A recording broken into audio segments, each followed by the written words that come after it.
So there's a lot of information on full moons, and it can kind of be a bit confusing, like, what am I supposed to do? What even is this? So the full moon is when the sun and the moon are in opposition. So this creates an opposition energy. Now, an opposition in astrology is a discorded aspect, meaning this is an aspect meaning interaction between two planets. Discord obviously means a little bit of friction. So this is a time where the energy is pretty strong, and we can feel this. And how do we utilize it? What do we look out for? What do we do? What do we don't do? So emotions can ride quite high around this time. You can feel quite restless, maybe a bit of anxiety. You know, there could be a lot of car crashes, there could be a lot of fights. I do notice a lot of events happen on full moons. I don't know if that's on purpose, but like elections or boxing fights or games and things like that. A lot happens on a full moon, and I think it's because everyone's energy is a little bit more heightened. Now, depending on what full moon, it will affect you differently. And the reason why is because depending on what sign it's in, depending on what degrees it's making, will or will not be aspecting your personal planets. So sometimes they are, meaning it's going to affect you more, and sometimes they're not. So you don't really notice it too much. But energetically in your environment, the energy will be a bit more heightened around this time. So generally speaking, because the emotions are heightened, maybe you start texting an ex or texting someone, or maybe you've had realizations around certain relationships. Remember, this is the moon we're talking about. So the moon is always going to be to do with feelings and emotions, always. This is a good time for release, for deleting, for cleaning, for clearing it out. This is a good time for that. I don't necessarily feel like you have to do this every time there's a full moon, of course not.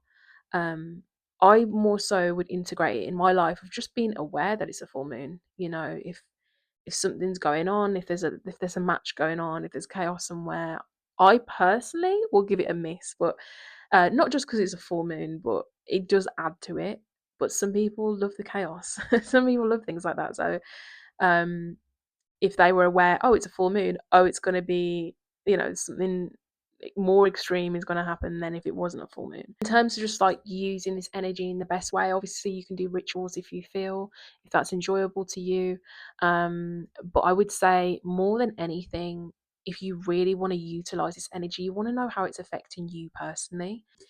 That can be quite tricky to figure out if you're new to astrology, especially because I don't know if there are any kind of calculators out there that could kind of tell you the aspects and everything. Like, you'd have to look at the chart, see where the moon is, see what degrees it's in, and see how that's affecting your other planets where those aspects would be.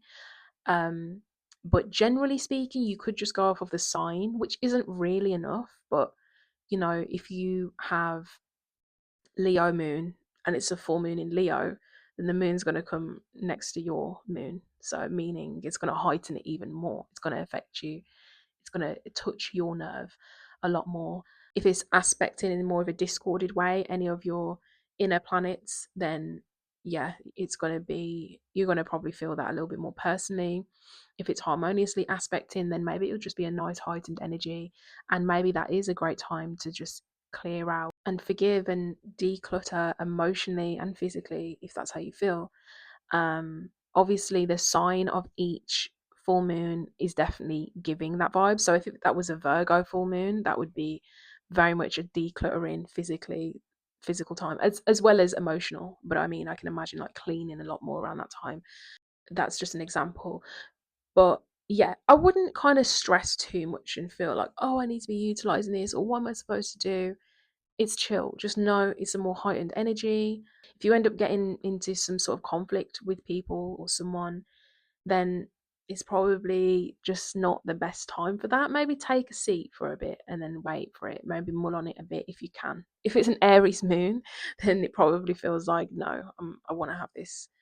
I want to have a fight here, right now. So, yeah, it's just about awareness more than anything. I don't feel like you have to actually do anything. I just feel like it's more of just an awareness and move with how you feel more than anything. If you feel like doing X, Y, and Z, then do X, Y, and Z, but just be conscious of it. That's all. So yeah, no pressure. But there are many things out there where they've got different things you can do on a full moon, and that can be great too. So obviously do that if you feel like doing that. But I don't think there needs to be any pressure on you have to do this at this time, or I cannot do this around this time. Just know it's a heightened energy and it's a release time. It's not really a manifesting time, or you can manifest at any point at any time, of course. But the if we're working with the moon, it's not so much the best time for that. That would be the new moon, which I will do a video on as well. Anyway, that's my 2 cents. Thank you for listening, and I'll see you soon.